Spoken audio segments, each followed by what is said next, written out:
महमूद मदनी का बयान, जो जमीयत उलेमा हिंद के महासचिव हैं, मैं उनके बयान की घोर निंदा करता हूं और बहुत दुर्भाग्यपूर्ण बयान है, क्योंकि उनके बयान से जिहाद को बढ़ावा देने का उनका बयान है।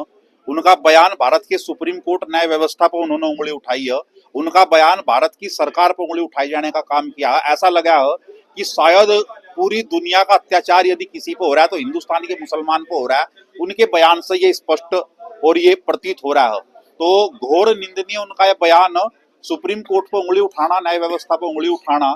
तो हम आज ज्ञापन के माध्यम से मांग की गई है कि जैसा सुप्रीम कोर्ट स्वतः छोटी छोटी घटनाओं का संज्ञान लेते हैं और कार्रवाई करते हैं, तो मौलाना इस जो है बयान का भी सुप्रीम कोर्ट को स्वतः संज्ञान लेते हुए उन पर कड़ी कार्रवाई ये की जानी चाहिए। ऐसा सुप्रीम कोर्ट को आदेश करना चाहिए। ऐसा मेरा निवेदन है सुप्रीम कोर्ट से।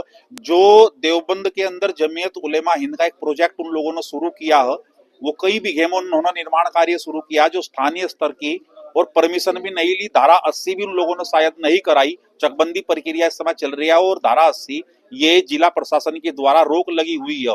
और हो सकता है कि जो प्रोजेक्ट वहां उन्होंने शुरू किया है उसमें हवाला का या विदेशी फंडिंग ये लग रही हो। तो हमारी मांग है इस ज्ञापन के माध्यम से कि इस प्रोजेक्ट पर तुरंत रोक लगाई जाए, जांच करी जाए, पैसा कहां से आ रहा है, ये निर्माण कार्य किसके लिए किया जा रहा है, क्यों किया जा रहा है, ये अपने आप में एक बहुत बड़ा जांच का विषय है। जिहाद को लेकर भी एक बड़ा बयान दिया गया महमूद मदनी के द्वारा। हाँ, जिहाद के बारे में बोल रहे हैं कि कभी थोक जिहाद, कहीं लैंड जिहाद, इस तरह के कर कर मुसलमानों को बदनाम किया जा रहा है। भाई उल्टे सीधे काम करोगे तो आप बदनाम तो होगे ही, क्यों कर रहे हैं आप उल्टे सीधे काम।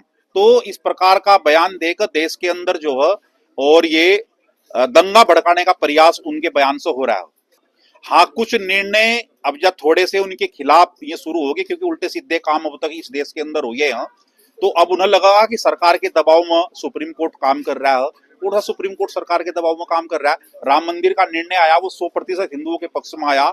हिंदुओं ने साक्ष्य प्रमाण दिए, हिंदुओं का स्थान था, हिंदुओं को मिल गया। एक दो निर्णय में ऐसा कुछ होगा तो वो पेट में दर्द हो रहा है, इसलिए सुप्रीम कोर्ट पर और सरकार के दबाव में काम कर रहे हैं, इसलिए ये बात कही जा रही है। जो कांग्रेस सांसद है सहारनपुर से इमरान मसूद साहब, वो भी अब उनके बयान का समर्थन करते नजर आ रहे हैं कहीं ना कहीं। इमरान मसूद भी उनके बयान का समर्थन करेंगे, इकरा भी उनके बयान का समर्थन करेंगे, आजम खां जो जेल में पड़ा हुआ वो भी उनके बयान का समर्थन करेंगे। सारे मुसलमान एक होकर उनके बयान का समर्थन करेंगे। इस देश के अंदर जितने धर्मनिरपेक्षवादी लोग हैं जो सुबह उठकर हिंदुओं को गाली देते हैं, वे भी सब लोग उनके बयान का समर्थन करेंगे। लेकिन मैं उनके बयान का विरोध करता हूं, इसलिए करता हूं क्योंकि उनका बयान देश हित में नहीं है, राष्ट्र हित में नहीं है, भारत सरकार के खिलाफ है। भारत की सुप्रीम कोर्ट के उन्होंने खिलाफ दिया और मैं इस देश का नागरिक हूं, मैं सनातनी हूं, इसलिए मैं उनके बयान का विरोध करता हूं।